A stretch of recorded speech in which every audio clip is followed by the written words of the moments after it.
ছানা কেটে নিয়েছি। ছানাটা আমি ছেঁকে রেখেছিলাম। এরপর একটু চিনি দিয়ে দেব।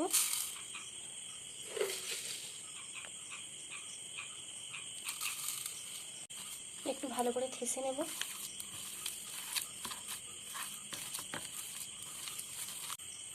দেখুন ছানাটা আমার ভালোভাবে ঠাসা হয়ে গেছে। কড়াইতে একটু দুধ নিয়ে নিচ্ছি।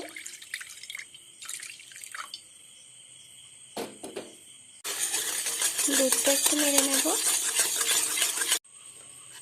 দেখুন দুধটা একটু মোটা হয়ে গেছে। এরপর একভাবে নাড়তে হবে।